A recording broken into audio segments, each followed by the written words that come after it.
HAM, itu LPSK, Komnas Perempuan, Komnas Anak, dan para perwakilan dari organisasi-organisasi yang telah bekerja sama dengan kita yang baru saja menandatangani MOU, para pimpinan tinggi media dan pimpinan tinggi pertama di seluruh lingkungan Kementerian Hukum dan HAM, perwakilan instansi terkait, ini sepuh yang saya hormati dan saudara yang saya kasihi. Hadirin yang berbahagia, sejenak mari kita bersyukur dan memanjatkan puji kepada Tuhan yang Maha Kuasa, yang tidak henti-hentinya melimpahkan kasih dan sayangnya kepada kita semua, sehingga sampai pada hari ini kita tetap dapat tegak berdiri, mengabdi kepada bangsa dan negara dalam keadaan sehat dan sentosa, mengawal perjalanan pengabdian untuk memasyarakatkan warga binaan, pemasyarakatan, dan tahanan sebagai yang utuh. Saya ulangi, mengawal perjalanan pengabdian untuk memasyarakatkan warga binaan, pemasyarakatan, tahanan sebagai manusia, dan tahanan sebagai manusia yang utuh, nilai-nilai kemanusiaannya, dan dapat mengabdi pada bangsa dan negara walau di tempat yang berbeda. Walau tempat terbatas, tetapi kreativitas tidak boleh terbatas. Hari ini perjalanan pengabdian pemasyarakatan telah memasuki usia 52 tahun.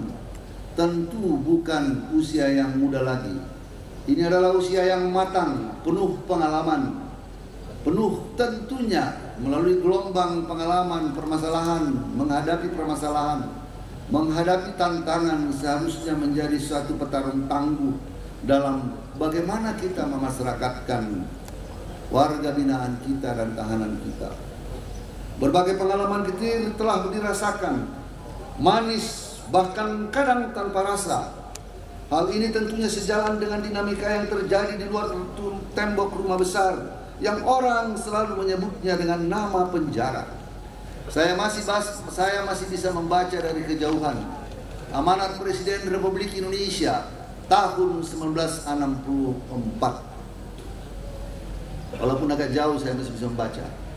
Satu, yang pertama saja, apa yang dulu dinamakan kepenjaraan, saya baca saja dari jauh, sekarang di-retool dan di-reshape menjadi pemasyarakatan selaras dengan Manipul Usdek. Ini adalah konsep tahun 1964 yang dibacakan oleh Presiden Soekarno dalam amanatnya, yang digagas oleh Saharjo. Tetapi sangat disayangkan, akhir-akhir ini ada pendulum untuk menarik kembali konsep pemasyarakatan menjadi konsep pemenjaraan. Keinginan kita, sumpah ataupun tridharma tugas pemasyarakatan adalah dikatakan abdi hukum, pembina, pembimbing, dan penegak hak asasi warga binaan pemasyarakatan. Ini adalah tugas dan tanggung jawab kita. Sumpah kita bahwa seluruh jajaran pemasyarakatan mempunyai dharma yang harus dilakukan sebagai pembina, pembimbing, dan penegak hak asasi warga binaan. Orang-orang di dalam tembok-tembok ini adalah manusia yang bermasalah. Yang mereka bermasalah tidak dalam konteks dalam kekosongan sosial, tetapi mereka lahir dari konteks problem sosial kemasyarakatan kita. Kejahatan bukan produk biologis semata, bahwa ada variabel biologis itu dalam ilmu pengetahuan kriminologi adalah mempunyai kontribusi yang sangat kecil. Tetapi crime is a social product, is a problem, social product, social problems yang lahir dari persoalan-persoalan kemasyarakatan kita. Oleh karenanya kita harus memandang mereka sebagai manusia yang harus kita bina, yang harus kita jadikan selama pembinaan di lapas kita menjadi manusia yang berguna di hari kemudian kelak. Oleh karenanya saya mengajak seluruh jajaran pemasyarakatan di tengah-tengah kritik yang kita hadapi sekarang ini untuk mulai kembali melihat tridharma petugas pemasyarakatan. Dan saya mengajak seluruh anak-anak bangsa juga untuk melihat mereka-mereka bukan adalah warga-warga yang semata-mata harus kita semata-mata sebagai manusia terkutuk yang tidak mempunyai hak untuk memperoleh remisi, yang tidak mempunyai hak untuk memperoleh pembinaan, yang tidak mempunyai hak untuk dikunjungi. Tetapi kita juga petugas-petugas pemasyarakatan perlu secara sadar menerima kritik-kritik dengan tangan terbuka, karena memang ada masalah di hadapan kita. Dengan usia 52 tahun, Bapak Ibu sekalian, kita telah banyak berpengalaman menghadapi mereka-mereka yang ada di balik tembok ini. Banyak sukses story yang dilakukan oleh saudara-saudara, mulai dari Sabang sampai Merauke. Banyak hal-hal yang telah dilakukan yang terbaik, yang baik untuk anak bangsa, yang telah mendekam dalam penjara keluar dari sini menjadi orang-orang yang produktif. Tetapi itu terkubur oleh hal-hal yang belakangan ini menjadi permasalahan, yang dalam 2 bulan terakhir ini kita dengan penuh konsentrasi, semangat, upaya keras untuk membenahi lapas bersih dari peredaran narkoba seperti yang kita temukan sekali beberapa waktu yang lalu. Saya mengajak dengan segala kerendahan hati seluruh jajaran untuk memperbaharui komitmen saudara pada Tridharma petugas pemasyarakatan.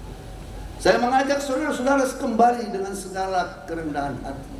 Mari kita bersama-sama merapatkan barisan, melakukan tugas dan tanggung jawab kita ini secara baik dan bertanggung jawab, agar kita bisa tegak berdiri berhadapan di hadapan masyarakat bahwa kami dapat membersihkan narkoba dari lembaga pemasyarakatan. Dan pada gilirannya kita kami menuntut di luar sana juga untuk dibersihkan, karena kita adalah ujung akhir dari persoalan-persoalan narkoba di Republik ini.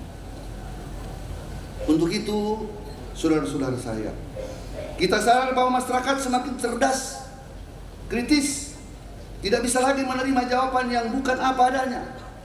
Karena saat ini kita berada di dunia fakta yang sangat mudah disajikan melalui kecanggihan alat komunikasi.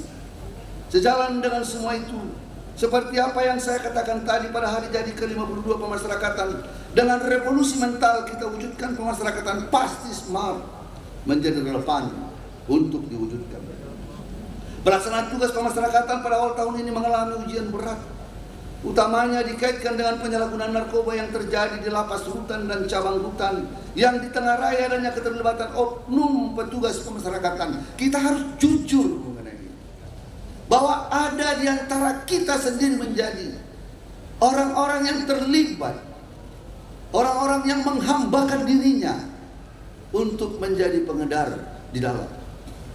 Setiap jajaran pimpinan saya ajak untuk terus secara aktif menilai setiap jajaran, memperhatikan setiap jajaran yang terlibat, yang menjadi pengkhianat-pengkhianat dari tugas suci kita yang kita sumpahkan, kita ikrarkan sebagai Tridharma petugas pemasyarakatan. Bapak Ibu sekalian, kepekaan dan sensitivitas petugas sedang diuji.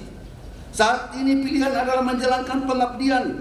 Tentu sikap dan tindakan harus diselaraskan dengan mandat besar dalam kerangka perjuangan. Perjuangan karena kita sedang dalam kondisi darurat narkoba. Bapak Presiden telah menginstruksikan kepada kita semua untuk perang melawan penyalahgunaan narkoba.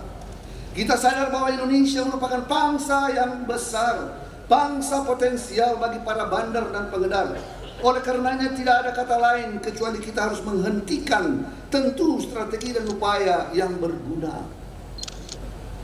Bahwa mengurangi narkoba tidak hanya di lembaga pemasyarakatan. Pasar besarnya ada di luar, sebanyak lebih dari 5 juta pengguna narkoba. Lebih dari 5 juta pengguna narkoba.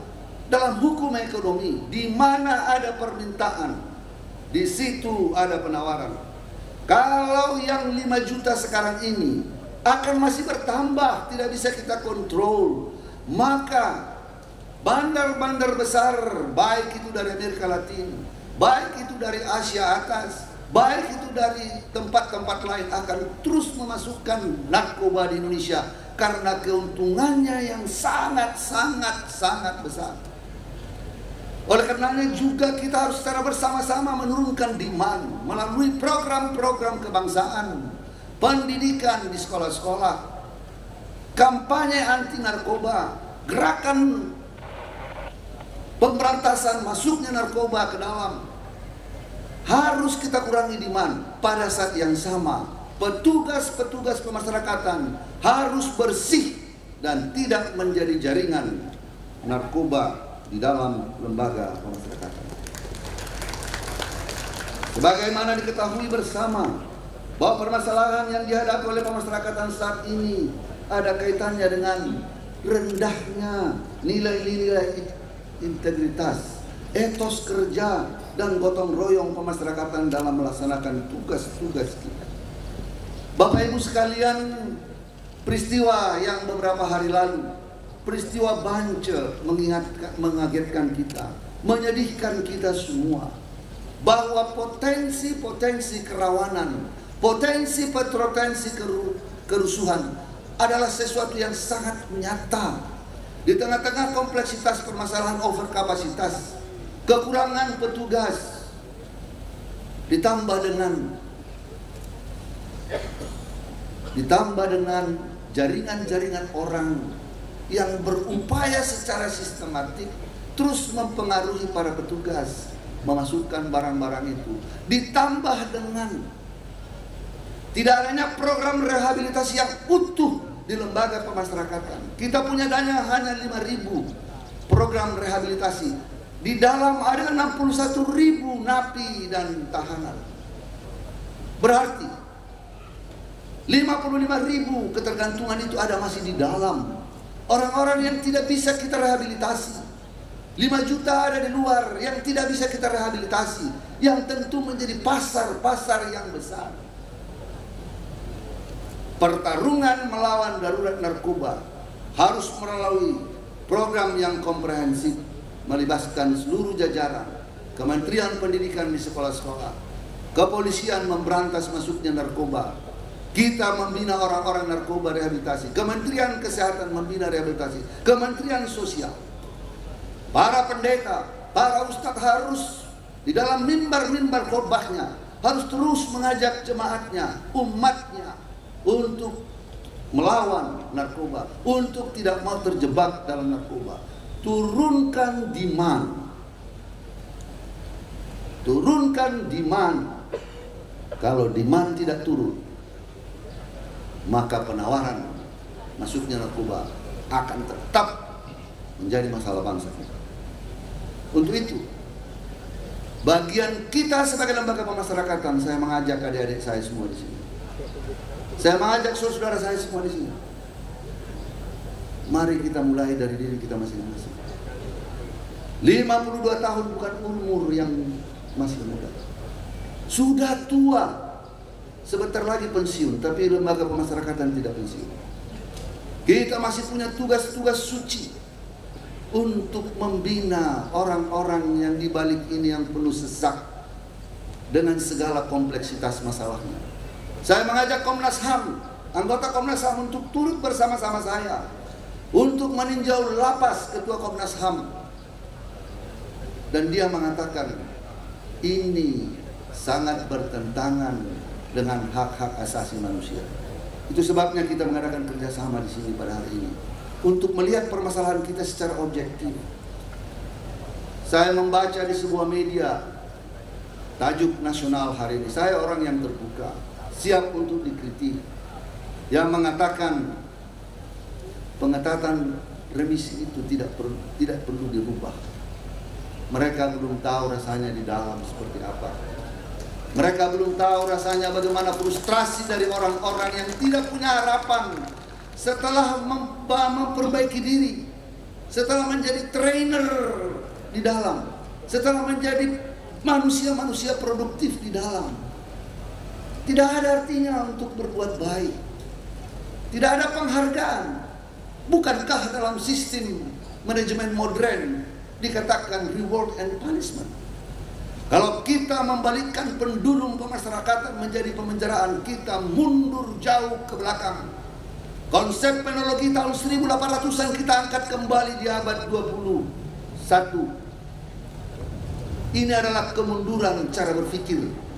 Yang kita perlukan adalah bagaimana kita mengatasi persoalan-persoalan ini, kompleksitas masalah ini secara beradab, secara baik, dengan bekerja sama, dengan dekat, dengan teknologi, dengan nilai-nilai integritas.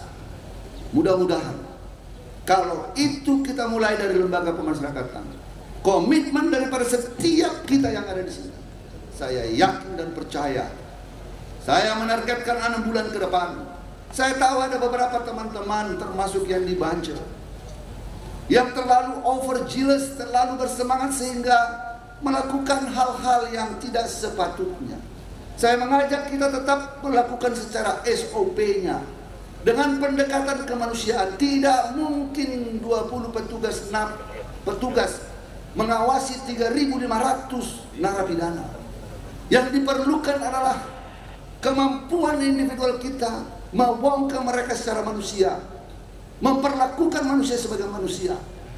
Karena kalau kita dengan 20 orang menghadapi 3.500 orang, kita akan jadi pisang kalau mereka ribut kepada kita.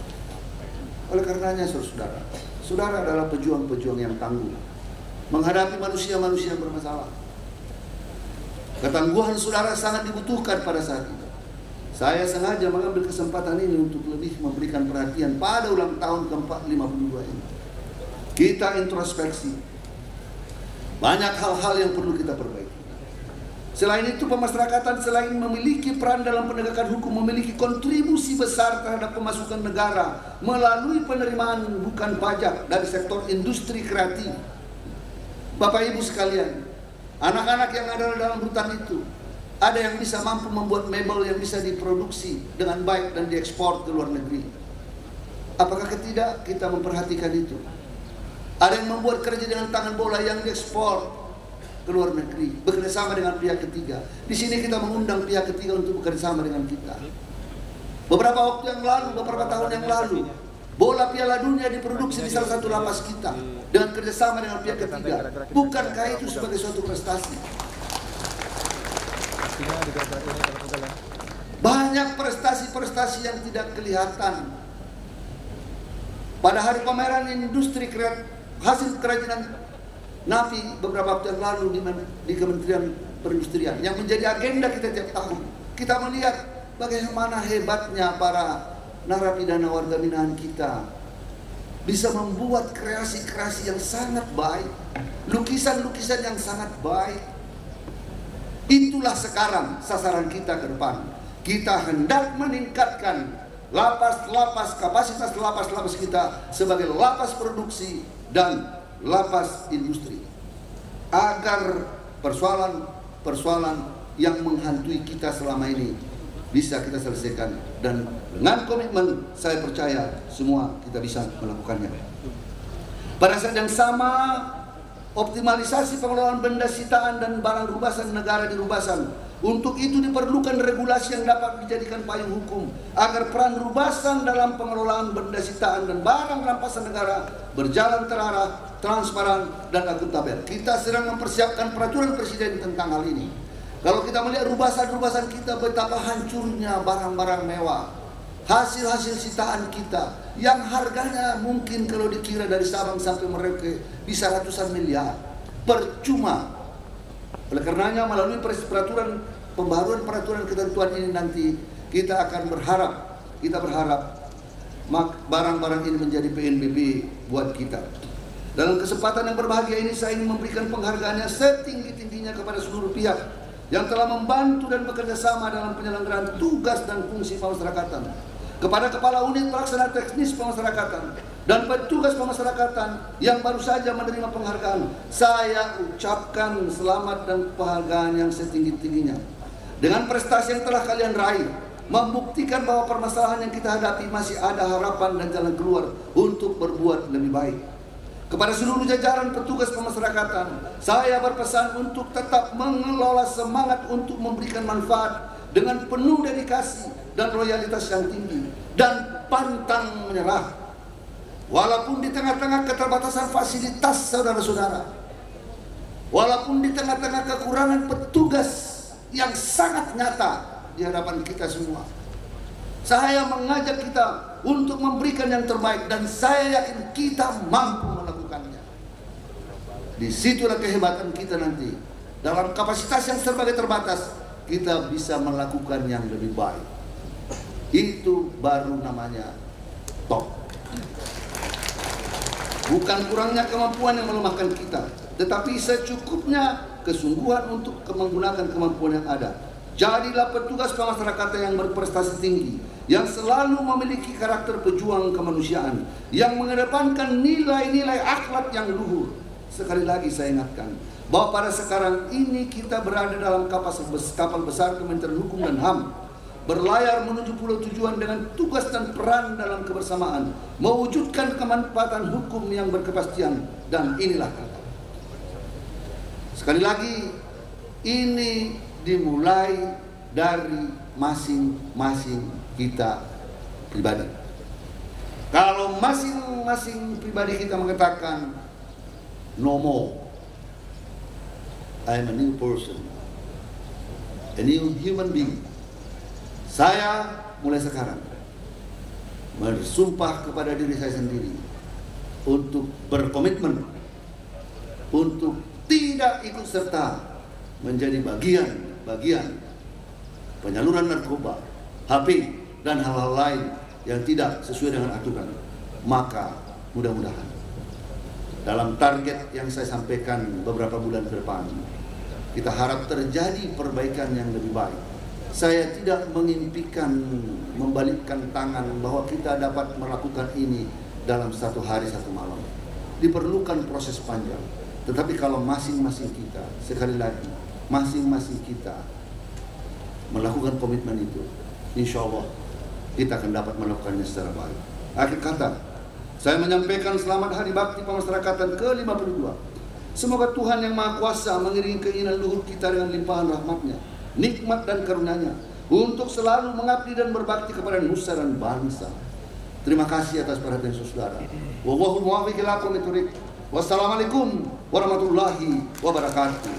Om Santi Santi Santi. Ya.